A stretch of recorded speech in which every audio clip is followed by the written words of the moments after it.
Good afternoon and welcome to the basics of flight plan filing. My name is Rob MacLeod. I'm joined here with my good friend Tim Stahl. I am a FAA aircraft dispatcher, commercial pilot. I've had the pleasure and privilege of flying the Phenom 300 and Citation 560 Ultra aircraft. I'm also an AGI and I am the customer success manager. Tim, why don't you introduce yourself, please? Hey, this is Tim Stahl. I'm an aircraft dispatcher, commercial pilot, and flight operations manager.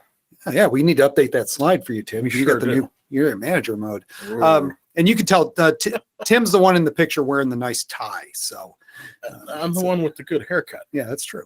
Yeah.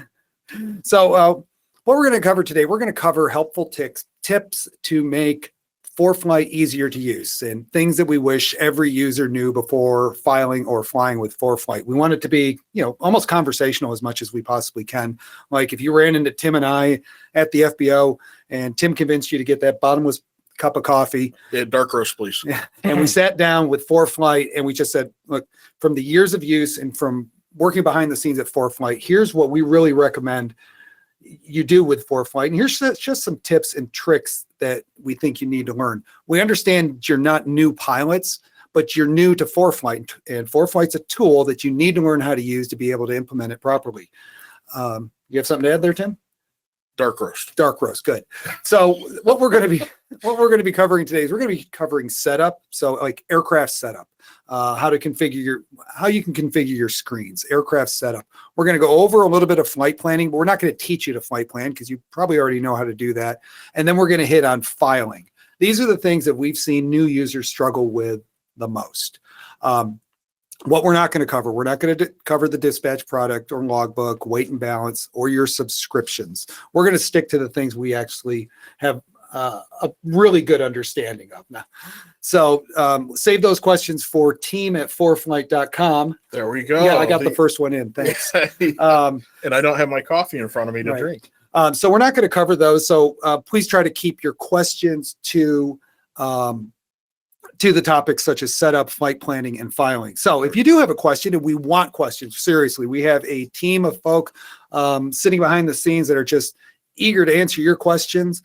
And the way to do that is to go to obviously the GoToWebinar message panel and type in your question there. We'll see it. If it's something that they can answer real quick, they'll get right back to you.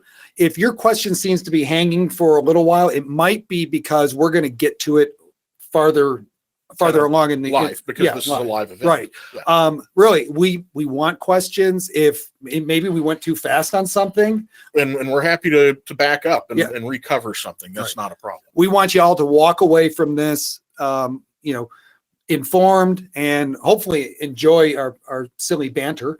We're going to try to keep it interesting. Try to keep it a little interesting here. So please bring your questions in, and if the question is too complex, we do record these questions and we will sit down, research it if needed, and get back to you because we will answer all our questions. Right, through email. Yeah, through the email. And if you have a question later on after this is all done and you're kind of going through it and you run into something that you just, hey, how does this work? Please send us an email at team@foreflight.com. We have a fanatical group of support folks who are willing to help answer the question all the time. Yep. That's what we do. We love talking aviation. So if it's just saying hi and talking airplane stuff, we do that too. Yeah, we'll do that. We'll do that all day. Anyways, if you haven't already, we recommend going to foreflight.com/support. A lot of what I'm going to reference here can be found in either the pilot's guide or in the performance planning guides. There's a bunch of information there. And when you do that, you're going to see if you type in new user webinar in the search bar, it's going to pull up a page that's going to have links to almost every resource that we're going to use in this webinar and links to other webinars that are probably better than ours. So without any further ado, let's get this ball rolling. I made a whole slide just to say that, Tim. You sure did. Yeah. Look at that slide. So, and there's your link. There's the links. Right. So let's just talk real quick about getting ourselves set up for ForeFlight, right? So there's some questions you're going to want to ask yourself before you start flying. If you're going to be flying with ForeFlight, is the iPad powered? Is your software version up to date? Then the latest version is, I think, 14.6.2 as of yesterday. Right. So 14.6.2. If you have an updated version, then it's just going to make everything easier. Do you have all the available information for your flight? Is your ForeFlight part of your checklist? Are you checking this before you fly, or are you waiting till you're at 3,000 feet and going, hey, I didn't charge my iPad? Yeah, or I didn't download the latest stuff, or I didn't pack, which we will get into later. Right. Are you comfortable and familiar with how to use this program? And do you have a backup plan? Do you have a set of sectional charts in your bag in case something happens? Or a spare iPad with ForeFlight on it that's also up to date. Right. Or your iPhone and a pair of glasses for me. So some other things I would suggest when we go to start learning about ForeFlight, right? We have a very large and extensive pilot's guide. Now I understand it's a big document. It's over 400 pages. Right. So, but I think it's well worth your time to sit down, dedicate a couple hours to this document and go through it. It's going to answer a lot of the basic questions you have. And now not everything in the ForeFlight Pilot's Guide is going to pertain to the type of flying you do, or even the subscription level that you have. And you'll figure that out pretty quickly. So, but just learning how the interface works and how different parts of the program talk to each other, it's just going to be, you're going to be that step closer to proficiency. Yeah. And just to let you know, you don't have to sit down and read all 400 pages of that thing at one time. It's broken up into sections, and the pertinent sections are very easy to find and they're linkable. You might still want to grab a coffee before you sit down and start going through it, though. Right. Yeah. Good point. Next thing is, and Tim's going to hit on this pretty quickly when he starts talking about aircraft setup, is make sure you have all the information you need to get your airplane set up. It's so many times I go in, I see aircraft profiles and they're just incomplete, and that's a cause of a lot of issues with filing and flight planning. People aren't getting the results that they expect, and a lot of it has to do with the aircraft setup. So gather as much information as you can. Obviously, if you're the aircraft owner, you've got all the documentation. You've got the documentation on your avionics. But if you don't own an airplane, I know at one of the places I used to fly out of, they had all that information right there available to you on their website. Online. It would be online. It would tell you, okay, this model has this type of GPS system and this type of transponder system. Yeah, and rental places use it as a marketing tool. Absolutely, as a marketing tool. Some of them also have weight and balance profiles right there, so you can look at the weight and balance profile that they have, compare it to the weight and balance profile you have here. But we're not talking about weight and balance today. We are not going to talk about. We could spend hours talking about weight and balance. Just get that information in front of you, organized, and then go for your aircraft profile build. And then just practice with the app. Plan out flights, be the armchair pilot, and just figure out how the buttons work, what the reaction is going to be when you do this and do this. And Tim's going to show you some really neat things that you're going to want to practice with while you're doing that. Yeah, don't try learning it while the fueler is tanking up the plane and you're just going to run through stuff real quick. Sit down with it a couple of days ahead of time, go through it, go through a couple of flights as if you're building them and actually running them, and just make sure you're comfortable with it before you actually get in the airplane with the device. Right. And then finally, once again, a plug for the support page. We spend a lot of time making educational videos, doing webinars. We want our customers to be well informed on the product. So there's a lot of resources if you go into the support page and type in a couple of keywords on a particular subject that you're interested in, and I bet you $10 we got there's something out there for it. So just use all the resources available to you to get up to speed on this product. And soon, look, you're going to be ordering fuel and catering while shooting an ILS and with the phone in one hand, drinking a cup of coffee like Tim does, because he's just a magic man with that kind of stuff. I thought I was supposed to be making a pot in the back while I'm shooting the approach. No? If you can reach back there, God bless you. It depends how small the airplane is. All right. So without further ado, I'm going to hand this over to Tim, and Tim is going to talk about setting up an aircraft in ForeFlight. Okay. And it's your airplane, man. My plane. All right. So as Rob said, there's a lot of information out there. We're going to be moving through this fairly quickly. There are a lot of existing webinars, information, tools online that are available to you. And of course, there is team@ForeFlight.com in case if you have any questions. So let's go over, tap more. We're setting up an airplane here. So we're going to go to aircraft. We don't have a tail number yet. So we'll push the little plus sign and we'll start adding stuff in. First thing up is a tail number. If you're operating in the United States, and we realize that some people in this webinar might not be in the United States, but if you're operating in the United States, you have to have a letter at the beginning of your registry. And if it's an American registered aircraft, that would be November. So let's say November 1, 2, 3, 4.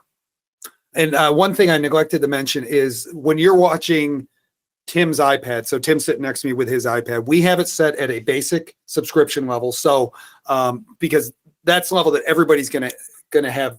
That's a good point, Rob. It's a good starting point. So if you're on a different level, if you're a pro or you're a performance, it may look a little bit different, but we're doing this on a basic. So just as a disclaimer. Right. While Pro, Performance, Plus, they're going to have more options available.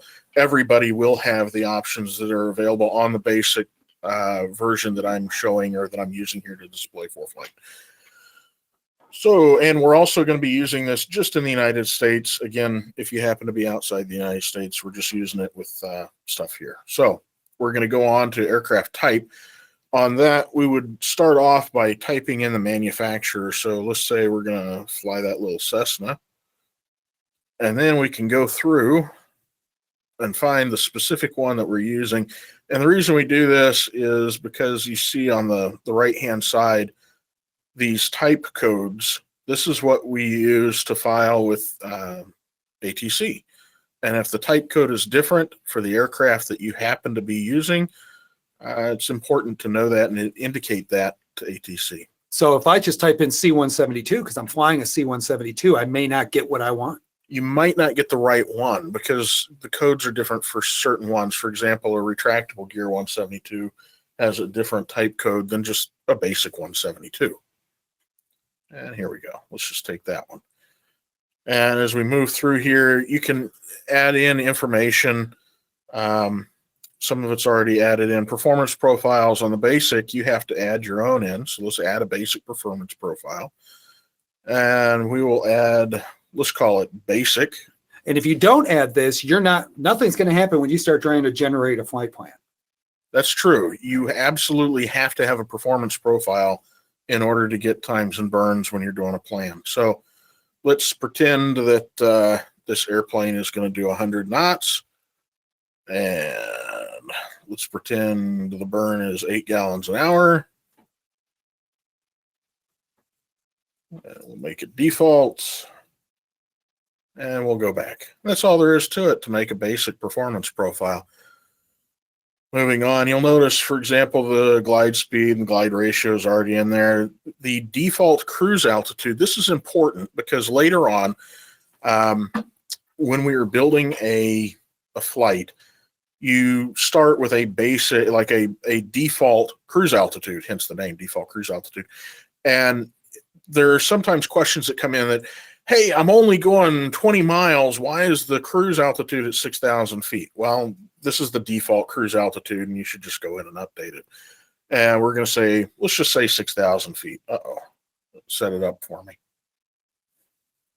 Sometimes ForeFlight goes into swim data and sets some things up, and we'll be changing them as we go through here. You see the fuel, of course, for 100 low lead on this thing. And then we come over to Icao equipment codes. We'll tap on here, and these codes are completely incorrect. So let's go through there and make some updates. And while Tim's doing that update, so if you're going in there, ignore the FAA equipment code. That you don't need that. The FAA mandated back in 2019 that all civilian aircraft need to be filing in the Icao. Our friends in the military, they are still filing some of their flight plans in the old format. That's why we keep it in there. So don't worry about the FAA equipment field for your airplane because you're going to be filing in Icao anyways. And if you want to learn more about Icao, If you really want to learn more about Icao, you can watch the webinar called Icao Filing Made Easy. That's a real misnomer right there. And then you were being punny. Punny. Wow, Tim. Well, okay. Yeah. I'm moving on. Okay, back to the codes. That's where I'm going to go. So in that webinar, I actually go into detail about the Icao flight plan, break down the entire flight plan, which each field means, and I also go through as many as the codes as I thought were appropriate. I didn't get really big into the CPDLC stuff, right? But if you really want to understand Icao and all that, Icao Filing Made Easy will be a deep dive on that, and bring a cup of coffee. There we go. And if you end up kind of getting into a place where you're scratching your head, team@ForeFlight.com is your friend. Yes, absolutely. All right, so here we go. Let's say that we have a GPS on board, and this is not the GPS that is connected to your iPad. This is a GPS that is actually installed in the aircraft in order to be able to utilize this code. And we'll go down. If you happen to have ILS, VOR, VHF, what you can do is you can select S for standard equipment. It is a perfect example of government efficiency right there by putting 3 codes in one. I'm not going to go there. Good. I feel like I'm being baited. You are. Yeah, I am. Okay. All right. So we have some standard equipment codes. We have a GPS. We have this PBN codes. And you know what? We'll get into the PBN codes in a minute. Let's move on to Icao surveillance. And this is talking about your ADS-B codes. So ADS-B out, ADS-B in and out. If you happen to be UAT as opposed to 1090, you'd move on down to the U, which is right down here. You can have either UAT or 1090, and let's just say that we're 1090, and then C, E, H, these are your transponder. So let's say that you're mode S. Next up. Can I interject? Yeah, absolutely. Okay, so you may be going, well, how the heck do I know what I'm supposed to be putting in there? Fair so enough. If you go to the links page that we talked about on the support page, we actually created documents where you can go in there and you can look and go, oh, I have a such and such 392, and we have it. These are the codes you use. So it should be pretty simple if you just go there. We've gotten all of the big ones, all of the major manufacturers, we've got their information in there. If you bought something off the back of a truck and you installed it in your airplane, we might have to do some more research, but you can reach us at team@ForeFlight.com. I was about to say team@ForeFlight.com. Right. But that information is available to you. And if you do get really stuck, just please reach out to us. And we want you to be set up correctly, because it's going to make things better for everybody. It does make things better for everybody if the aircraft is set up, which is why we are going through this right now. Icao weight category, it should be correct, just correctly loaded. PBN is performance-based navigation. Now, if you don't have PBN on your aircraft, if you don't know, you probably don't, it's okay. You don't have to have performance-based navigation equipment on your aircraft. But if you intend to shoot RNAV procedures, RNAV, SID, STARS, you do need to make some additional indications. And this is really telling the ERAM, the air traffic control computer system, what your aircraft capabilities are. So, for example, if we're going to shoot an RNAV star, we need to have D1, D2, D3, D4. We need to have something in that RNAV1 selected, and we're going to take D2 for GPS. Now, when I do that, you'll notice that up here in the Icao equipment codes, R, Romeo, for additional equipment, automatically gets selected. You were looking like you wanted to say something. I am. I'm just waiting for you to finish up, and I'm going to hit on a point from a question I see. Oh, perfect. Mm-hmm. Well, do you want to do that now, or should I just continue on? Oh, okay. Let me do it now. So we got a question, and like they're new to flying, right? So they're not filing SIDS and stars and stuff like that. Right. They're learning how to fly the airplane, right? Sure. Look, if you don't know, or you don't need to, if you're just doing your primary flight training for your private pilot license, S is your code, because S is going to say that you've got your standard equipment. Now, whether you actually have like ILS and that type of deal, but not. You could break it down to that. But S is a standard setup for a basic airplane. Right.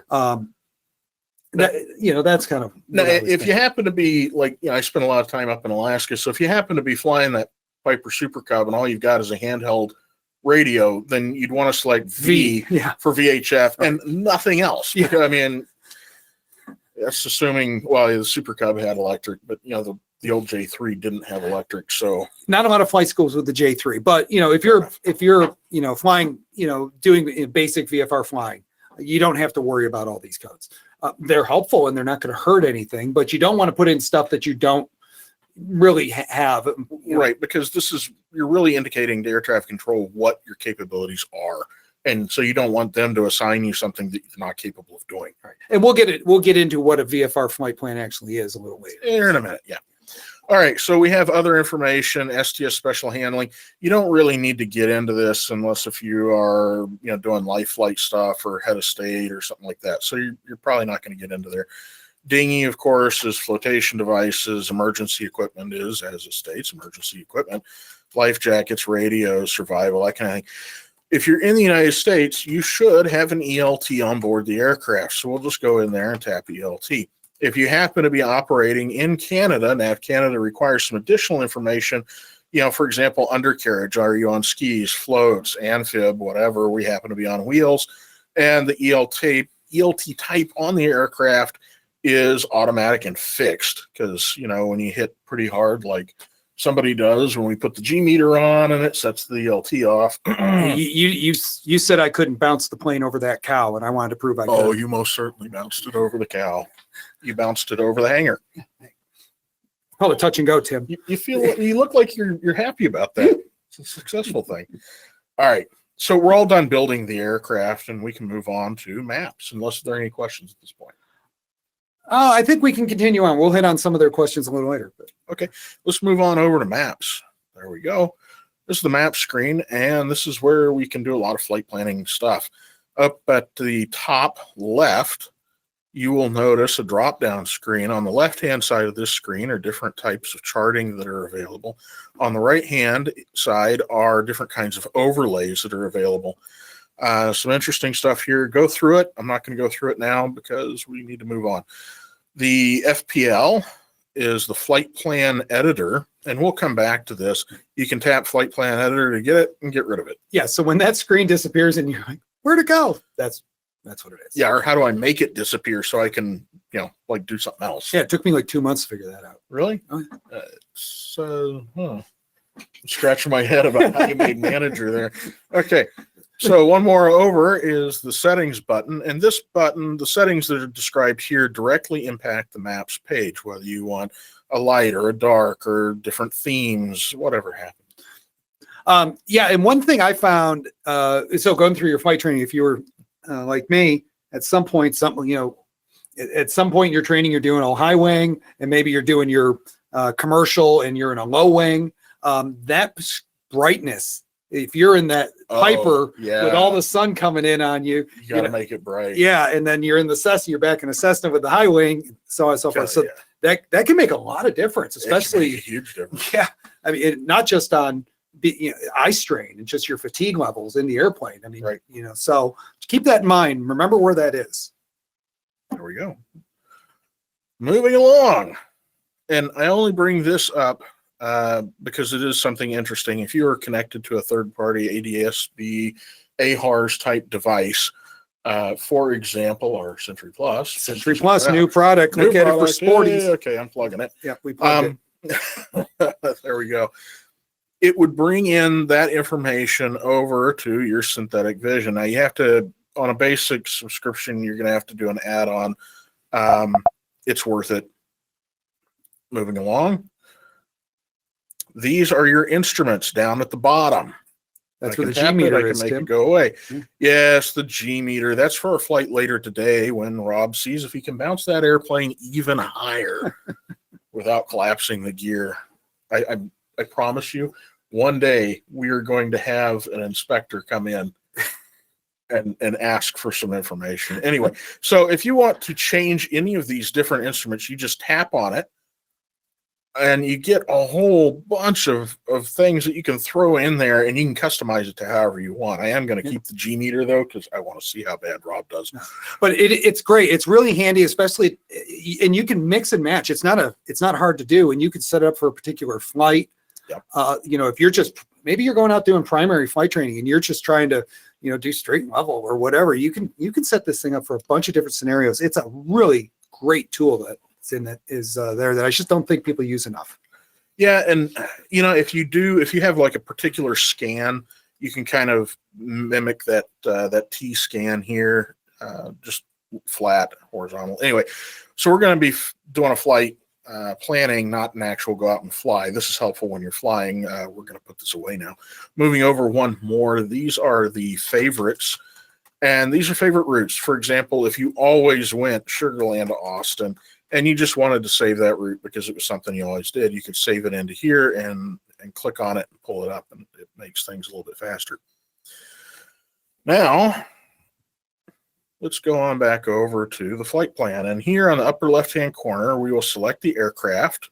That is the aircraft that we built earlier, the basic performance level. If we had other performance profiles in here, you would be able to select different ones, for the climb prop or the cruise prop, if you happen to be bolting on different props. Right. But you set that to default, so it's automatically going to go to that basic. That is correct. So if you only have one profile on the airplane, that's it. Just set it as basic and just go with it. But yeah, if you do have, I know of people that set it up for all kinds of different reasons. Sure. So you can mix and match as needed, but if you just have that one profile, just set it, name it something you're used to, and set it as default. There we go. Now, if you remember, I mentioned the default cruise altitude, and here it is. And if you happen to be doing something where you feel like you need to be higher or lower in particular, just tap on it, and you'll get all kinds of information. After we put in where we're going from and to and get some directions of flight in here, we can change it easterly, westerly, IFR, VFR, that kind of thing. So we can make changes however we'd like later. Going through here a little bit more on the right-hand side, procedures. This is a procedure advisor. And, well, I suppose I should put in from and to first. Why don't we go ahead and do that? It's a nice day outside. Let's go from Sugar Land. Oops, what happened there? There we go. KSGR. And we're going to go to Austin, because why not?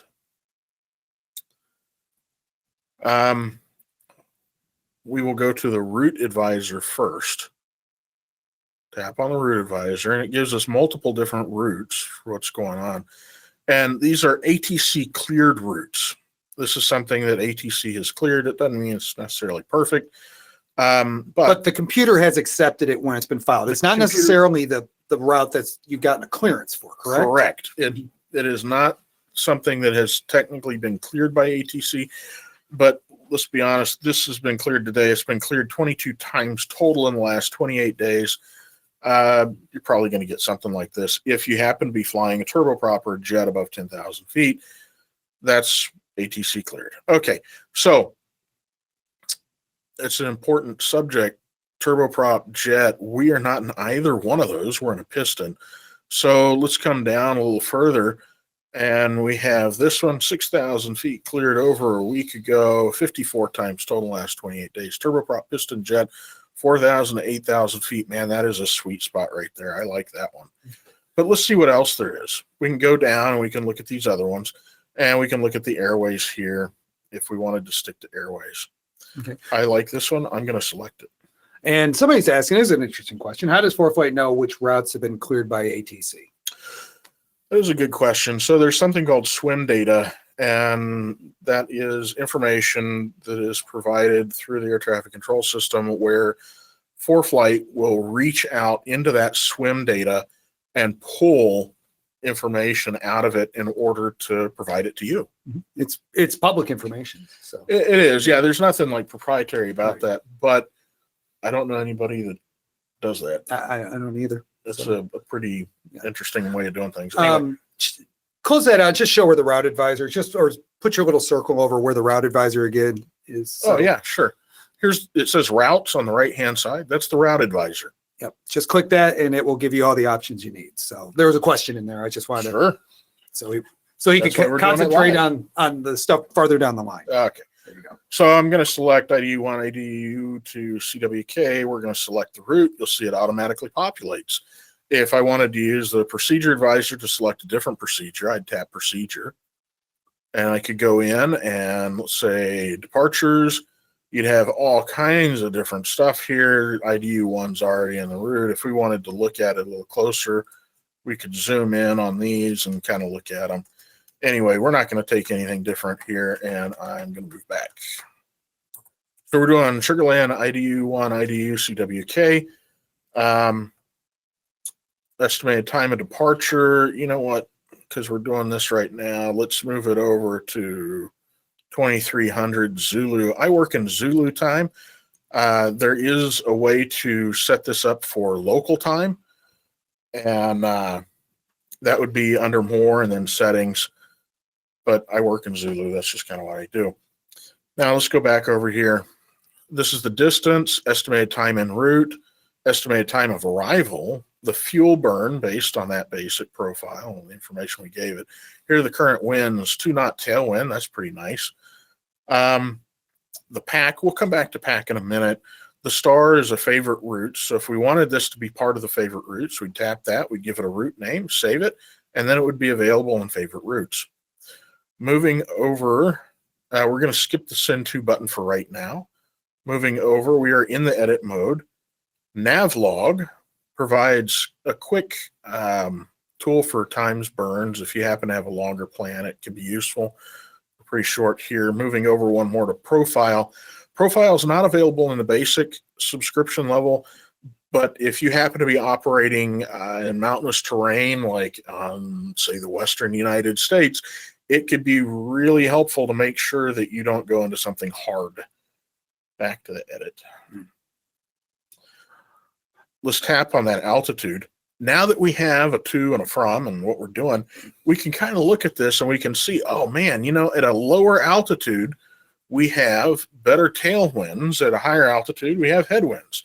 It might make more sense to operate at a lower altitude. Gosh, 3,000 feet seems a little too low. 4,000 feet, I think we could get away with 4,000 feet. It'd save us 4 minutes and a little time. We'll burn. So we'll just select that. And ForeFlight will calculate everything based on that new altitude. They sure will. Now, let's say, you know, it's a nice day, Rob. Why don't we do this VFR instead of IFR? Yeah, let's do this VFR because we have somebody who's asking questions about, hey, can you show me how does the route advisor work if you're going VFR? Well, the route advisor's for IFR. It is. But you can modify the routes pretty easily. And it'll also show you airways. If you show them the airway That's true. pull down. So let's talk about that. We can go back over to the airways real quick. Okay. There they are. And you can select the airways. Yeah, I can. You could. Yeah. So, yeah, VFR, look, the great thing about VFR is you just don't fly into places you're not supposed to and go out and enjoy yourself. But you can use this tool if you want to follow airways and so on and so forth and follow your Victor Airways. Right. You can go down there and select an airway route. Another way that you could do this. Yeah, go. Just utilizing what we currently have, you could go in here, you could select VFR. You'll notice that the altitudes change with the 500-foot hemispheric rule. So let's go ahead and tap on that for 4,500. Now, we're not going to be doing a procedure as VFR, so we can tap on that procedure. Rob loves this. I love this. Push down. Whoops. Tap on it and push down, and it explodes. A little puff of smoke. I like that. You do like that. But now we're just going Sugarland, direct CWK, direct Austin. And you know what? You can do that VFR. That's not a problem. Yeah, that's what's great. One thing that we will want to watch out for, though, as VFR traffic, we want to make sure that we are out of any kind of jump areas or anything that could be causing problems here. So we'll just go direct to KELA. Yeah, get away from that Class D over at Executive. Yeah, right there. Yeah, those fast movers come out of there and mess up your day. They do. So you'll notice that I actually clicked on the route and dragged it over to the VOR. And on the right-hand side, we got a popover with all the different things that it could possibly be. We're going to go ahead and select the VOR. And guess what? It automatically adds it into the route. It's fantastic. How are we doing? We're doing good. We're doing good. Yep. Okay. If you have any questions at this point, shoot them over. We're here to help. Let me talk real quick. So Tim showed how to make a, just by touching the screen with your finger, you can create a waypoint. Correct. Right. So now, look, I know a lot of Although I people. didn't discuss it really. I discussed moving the route line. Okay. Well, why don't you show them that, and we'll talk about, because a lot of folks, especially when they're doing their flight training, they're like, well, I gotta get a weather briefing for if I'm just going to be doing pattern work. Yeah. Let's take a look at pattern work and how we could do that. So we have to have a to and a from, and there's got to be some kind of a waypoint in between, right? Otherwise, you get something called a zero distance error. If you're going shoreland to shoreland, the computer thinks you're not going anywhere. So what you need to do is come over here to the side somewhere, tap it, and you will get the, oops, come on, there we go. Tap a point somewhere in there, and you'll get the pop over, and you can put this Latin long, that's fine, and it pops in right there.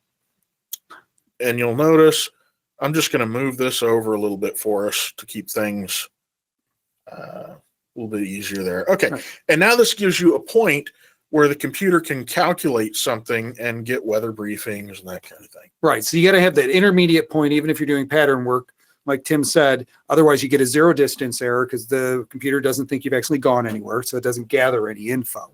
So if you're going to be doing pattern work, this is the easiest way to do it. And don't get all hung up about how far away your little waypoint is from the runway. We look miles outside of your proposed route for weather and stuff like that. So being 100 yards to the right or the left isn't going to matter. Yeah, it's not going to be a big deal. And if you happen to want to file this flight plan, you're going to need this as well because the ATC computer system does the same thing. It'll give a zero distance error if you don't have a waypoint. Yes, it will. Very good. So, all right. I'm going to make that go away and come on. Love that puff of smoke. All right. Little Easter egg there. So we'll zoom back out. We can look at the whole route. Let's go back up here and talk about the pack button. So really and truly, the night before you go out and fly, when you're sitting down in your armchair and have a nice cup of coffee and you're going through this and you're planning your route, go ahead and download everything that you need then while you're on a high-speed internet.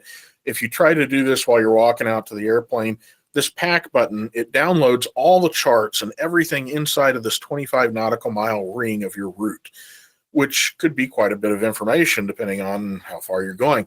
And you don't want to do that on a slow internet at the FBO and kind of slow you down from getting into the airplane and going. So my suggestion is you pack the night before. You're going to get all your charts and things that you need. And then the next day, when you're walking and before you walk out to the airplane, go ahead and hit pack again, and you'll update your weather, your NOTAMs, AirMets, SIGMETs, everything that you need that could possibly be an issue. You know, that TFR that pops up because somebody decides to go somewhere or do something, and you don't want to run into a TFR. Too true. Too true. Too true. Okay, I'm not going to pack right now because I don't want to bog things down. Yeah, thank you. You're welcome. Now, we are going to use the send to button. Can I back you up? I want to show one little trick for my Absolutely. IFR friends here. Go over to Navlog real quick. Okay. This is an interesting little trick here. So if you're out there flying along IFR, and let's just say you've come up out of, you're taking off out of Sugar Land, you're on your way over to Eagle Lake. ATC calls you up and says, 1, 2, 3, 4, proceed direct to Charlie Whiskey Kilo. Okay. Okay. Well, how are we going to do that? Well, on the Navlog, so you have to be able to switch between edit and Navlog. So you just tap edit to Navlog. Edit to Navlog, and then hit the little arrow there. This arrow right here? You can hit that arrow. Okay. And it'll ask you, direct to CWK. And yes, and what it will do, and it's not going to work for us because, and we'll show you why. You want me to go ahead and click on it? Yeah, go ahead and click on it. Oh. Boom. Now, okay, Tim and I are sitting in downtown Houston. So that's why the direct line went to the CWK. But from wherever you are, ForeFlight's going to automatically beeline you direct to that waypoint and recalculate the flight plan for you. Correct. It's a very easy, quick, way to So do it with your thumb. in effect, it actually functioned the way it's designed to function. Of course it did. Because it believes we are flying over downtown Houston right now instead of leaving out of Sugar Land, and it's now putting us direct to CWK. Yeah, we just happen to be sitting in an office building. Right. So just a quick hint that I just don't know if everybody knows, but I use it all the time. So you're saying that you're lucky enough to constantly get directs from ATC? You got to know how to talk to them on the radio, Tim. I do not know how to talk to them on the radio. That's why I'm in that J3 Cub. Okay, let's go back over to edit, and we've got to get things kind of cleaned up here. So we're going to tap this, make that disappear. We're coming out of KSGR, and we're going to move Sugar Land back over to the beginning of this whole thing, and there we are. Okay. Now are we done? Do we have any questions? Let's keep moving. Okay, moving along, we tap the send to button, and we're going to send this over to the flights page. And you'll notice that it populates in with everything here. Yep. All right. So this is where I take over. Yeah, Rob, this is your airplane. My airplane. Thank you, Tim. Okay, so Tim, when Tim was on the maps page, I think of that as like the big picture visual I like to plan on the maps page. But this is where you got to come in. You got to color in all the rest of the picture here. So you've got your departure time. You've got your departure, your destination. I know we said it's a beautiful day here in Houston today, which it is, but let's just say we needed to go to an alternate. We were going to file IFR, and I always file an alternate no matter what. I do too. That's just how I was taught. I just do it. Yeah. So ForeFlight will suggest alternates to you. But if you don't like any of our suggestions, you can also put in the airport code. If you do, let's just say we're going to go over to Austin, and Austin Executive would be a great idea, except there's thunderstorms in the area. I'm not going there. And it says it in red. Yeah. I mean, that's pretty nice that it tells you, hey, there's going to be some thunderstorms, even though it's still showing green. So let's just say we don't want to use any of these suggestions. We could, and if we wanted to, we just click on it, and it would select it as the alternate. If we wanted someplace different, you just go up to where it says airport code, type in the airport that you do want to use as the alternate. So we'll use Sugar Land for that. And you put that in there, and ForeFlight will recalculate the flight plan to show how much is it going to cost as far as time and fuel to get to that alternate as well. So that's how you use the alternate feature on the flights page. Okay. All right. Tim's already got the airplane in there. He's got the basic performance profile, which is what we're going to use. Flight rules, here's where you can toggle it between IFR and VFR. Now, okay, let's just stop.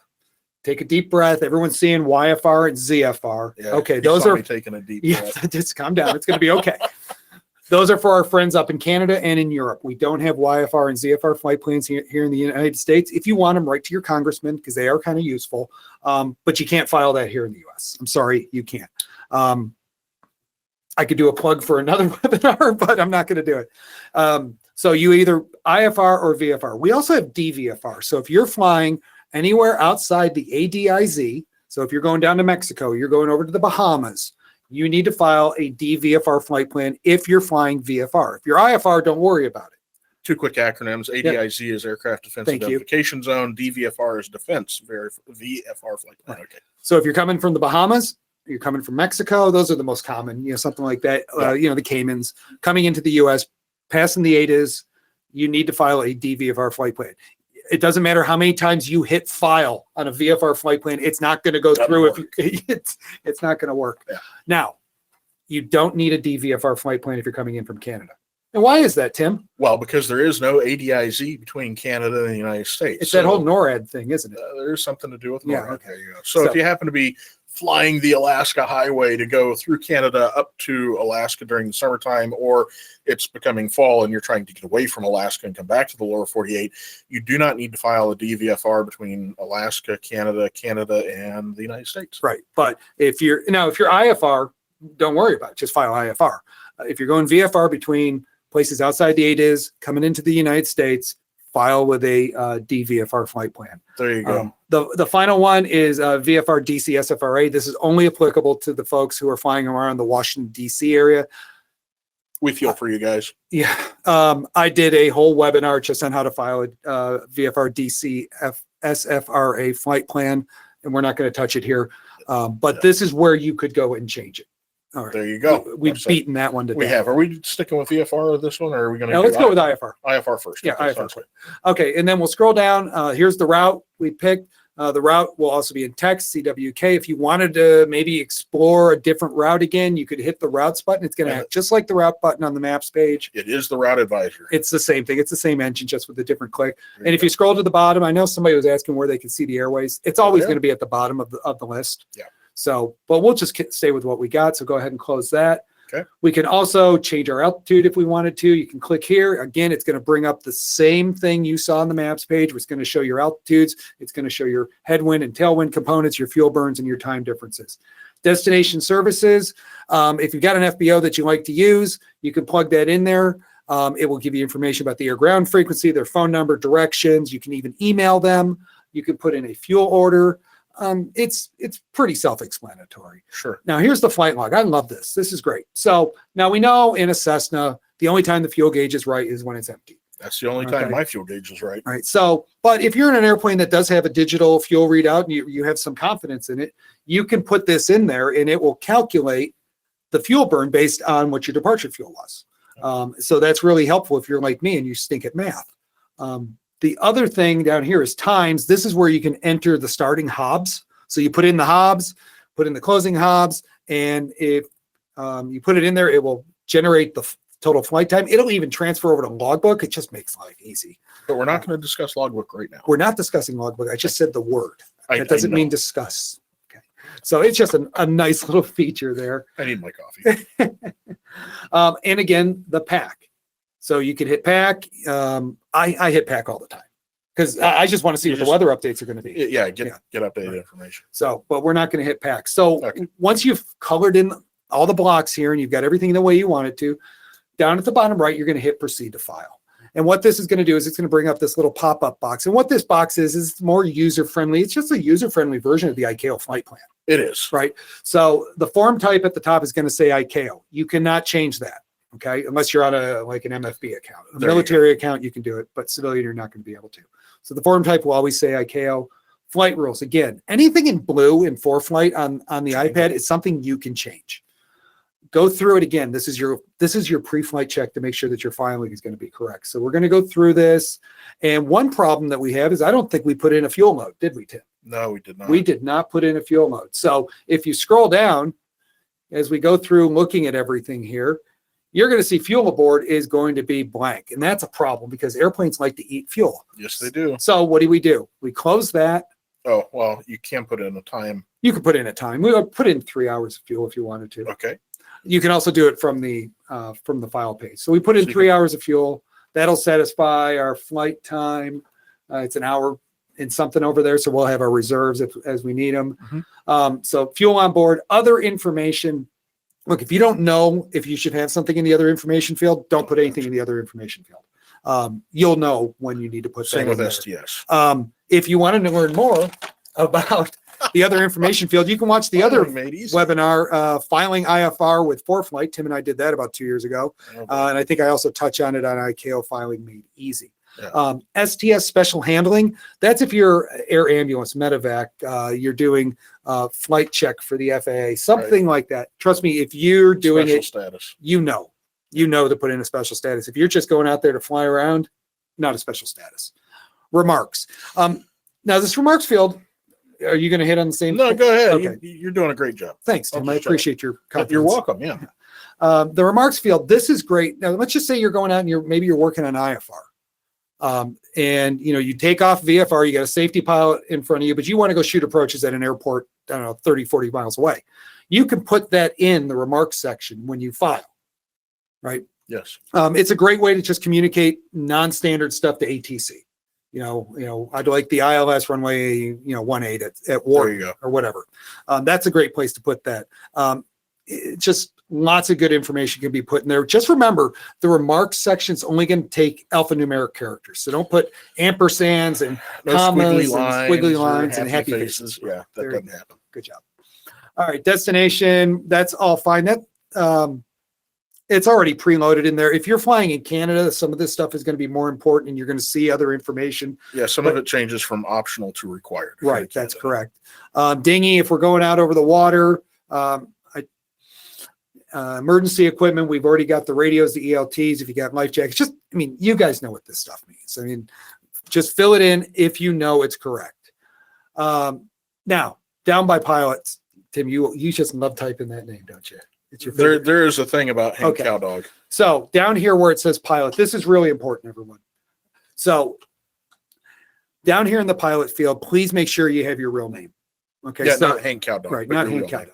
Cowdog. In your email, that email is going to be the email that when you file the flight plan, weather briefing information, any information that ForeFlight has about your flight is going to go to that email. We also want the name because we want to know who's filing the flight plan. So don't put your nickname in there. I don't know if Flash is flying today, but you know, let's just be reasonable here and put our real name in here. Now, the last thing is the phone number. So Tim put the phone number in here. Now, the most important thing is make sure it's your cell phone number. Yep. Make sure it's the phone number that you have available to you at all times when you're in and around the airplane, not your home number, not your secretary's number, not your best friend's number, not your mom's phone number, not the landline back at your house. Right. This is a number. The reason we want this on the form is twofold. One, the FAA wants this number if in the case they need to contact you. If you go overdue on a VFR flight plan, this is the first thing they're going to do is try to call you. Yep. This is also the number that Tim's team is going to use if you can't get your flight plan on file because Tim sees every filing. And that's a scary thing to think yeah, about. it is. Always watching. We're always watching. So if we see somebody struggling with a filing, the FlightOps team is going to see it. So if you see a phone, if your phone number from 713 area code, 832 area 281. code, or 281 area code, Yeah. if you happen to see that while you're pulling your hair out because something's not working, that is someone from my team reaching out to you to try and help you figure out what the problem is. well, you probably already have it figured out, don't you? Well, that's why we're calling you. Yeah. Okay, good. So please answer the phone if you see that. We're here to help you, and we will reach out to you if we see you struggling because we want you to get on the way too. There we go. Right. Don't worry about your address. You Don't need worry that. about your license. They already know. They will find you. They'll find you. So if you're happy with this flight plan, how far out in the future did you put this? It's like 23? it's coming up on 3 Okay. hours. So we're going to do a quick test filing, then we'll get it out of the system. So we're going to hit Okay. the file button, and you'll notice, Hey, look, almost 3 hours. great. So down here, you're going to see not filed. So show them where the not filed is right down Okay, there, yeah. right? Not filed. Right. Right here, it says not filed. Right. So Tim's going to hit proceed to file. Make sure all this stuff is correct. We tap file. And this little button comes up with the information. Sorry, I'm cutting into your thing. Yeah, we're running long. Oh, So, yeah. Yeah, we are. So if we're happy with this, we would go ahead and hit the file button. It would pop up and give us the confirmation. We want to make sure that that confirmation is what we want to do. We got a green check mark after we file. And notice it says filed at the bottom. And now it says file down here, and it gives your estimated time of departure. Great. Now, 2 thumbs up. you may get an updated route. Yep. We can talk about that. You can read about that on the pilot's guide, and the flight plan has been acknowledged. Now, if we want to amend a flight plan, let's do that quickly. Let's just say we Okay. want to change the altitude. You want it like 6,000 feet? Yeah, get me at 6,000 feet. 6,000 feet? So I just went up there. So what you do is you just go up, make the change that you want, hit amend. It's back at the make a change. You tap amend. It's going to tell you that the flight plan is out of sync. Yes. You Copy. want to copy. Don't copy. ignore. Copy. Copy. File changes. And you'll notice up here, right here, it shows 6,000 feet, which is what we entered. So we're going to file changes. We want to make sure that this is correct. We're going to tap amend. It's amending the flight plan. We get a green check mark. We are good to go. We're good to go. And here's the great thing, Tim. You did that on your iPad. If you pull out your cell phone, what will your flight plan look like? Well, it'll look like this It's because they're syncing. Yes. So anything you do on your iPad, if it's under your ForeFlight account, is going to sync, which is some magical thing that nobody in this particular room understands, but the engineers do. I'm glad the engineers know it. Yeah, that syncs your flight plan from your iPad to your phone to your web. That's true. They It all talk syncs to each across other. So everything. yeah. The one caveat is you have to make sure that you are signed into the same account. yeah, if it's the same account. So if Tim did it, it's not going to show up in my account. So yes, there's a question in there. It syncs between all your devices. That is correct. Right. Let's cancel this plan. Okay. So to cancel it, we'll come over here. We'll tap the cancel button. And yes, we're canceling our flight. You get a canceling and you get a green check mark. Your flight's not canceled. And over here to the left, what was showing filed with an estimated time of departure is now showing it not filed. Beauty. Okay. How about So VFR? VFR, let's just talk real briefly about a VFR flight plan. We don't need to file one. Let's just talk. So kind of the dirty secret about VFR flight plans. A lot of people think that when they file a VFR flight plan, it goes right up to the control tower and the guy's sitting there watching you in your little flight zip across the screen. Is that true? Well, no, it's not true. And I certainly thought that for all of my private pilot career, because, well, you know, until you got into commercial stuff, but I thought that when I was a private pilot, because nobody ever explained to me that that's not how it works. What actually happens is you file a VFR flight plan, it goes into a bucket, and then you have to actually activate that VFR flight plan. When you do that, the computer system moves it from the one bucket into the other bucket, and this other bucket is activated VFR flight plans. Now, that's fine until you happen to go over your time, or you forget to close your flight plan, which is going over the time, or something worse happens, in which case it moves into a search and rescue status, and they start going through things. And the very first thing they're going to do, as Rob mentioned, is they're going to call that phone number that you happen to have on here. The second thing they're going to do is call us, and we're going to call that phone number. So make sure your phone number is correct. And make sure that you close your VFR flight plan when you get on the ground. And you can do that through the app by tapping close, or you can reach out to flight service, 1-800-Weather Brief, and you can close it through them. Or if you happen to be talking to somebody on the radio, you can close it through them. Either way, close your VFR flight plan, please. Yeah. Tim, switch it over to a VFR just real quick so we can show them what the buttons look like. Okay. All right. So go ahead and hit proceed to file and do a filing because it's VFR. Copy. So when you hit file, come on, green check. okay, now you notice you have an additional button that says activate. So just because you file it doesn't mean anything's really happened. It's gone into the big bucket. So this is what I recommend.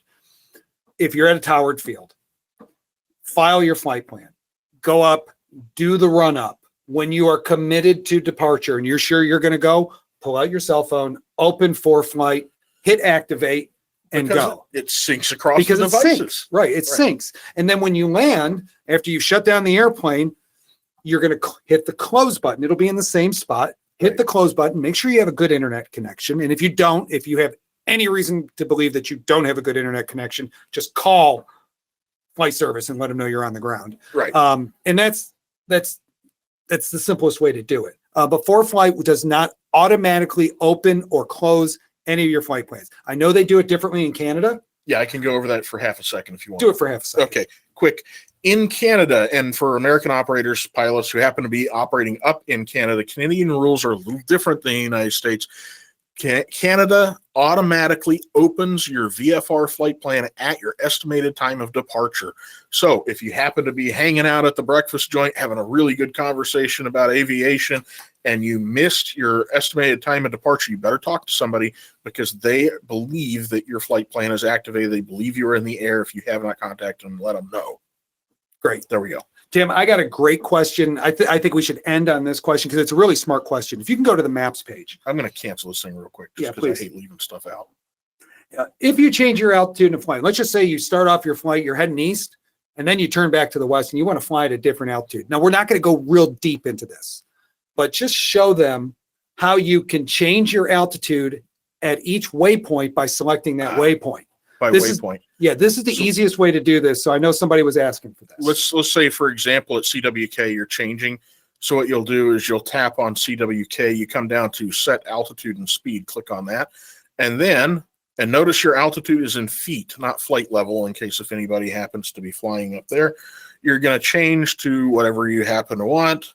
Let's say 5,500 at this particular point. We're not going to change speed units, anything along those lines.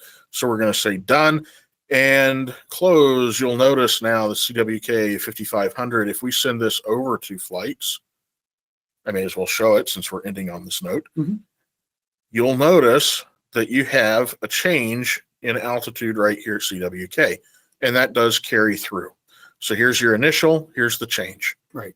Now, I understand for our friends over in Europe, when you're going YFR to YFR and ZFR flight plan, it's a lot there's a lot more There's to a it. lot more to it. There's a lot more to it. There's We're not actually, gonna touch on that right. here. There's articles that we have used that we have written to explain that better. So with that, I'm just going to, I'm going to switch screens off of you, Tim. Yeah, sure. I'm going to go back to Keynote here. Okay. So some useful resources, go to foreflight.com/videos, support releases. There's a lot of information in there. Again, we're not joking. Team at foreflight.com. We want to help. We love talking airplanes, and what, look, no question is going to be, we're not going to look at it. Look, we all started. We all start somewhere. So ask the question. We'd rather have you walk away informed Absolutely. than go out and get yourself in trouble or hurt. Much rather you ask the question, and somebody here knows it. Right. We have a ton of pilots here.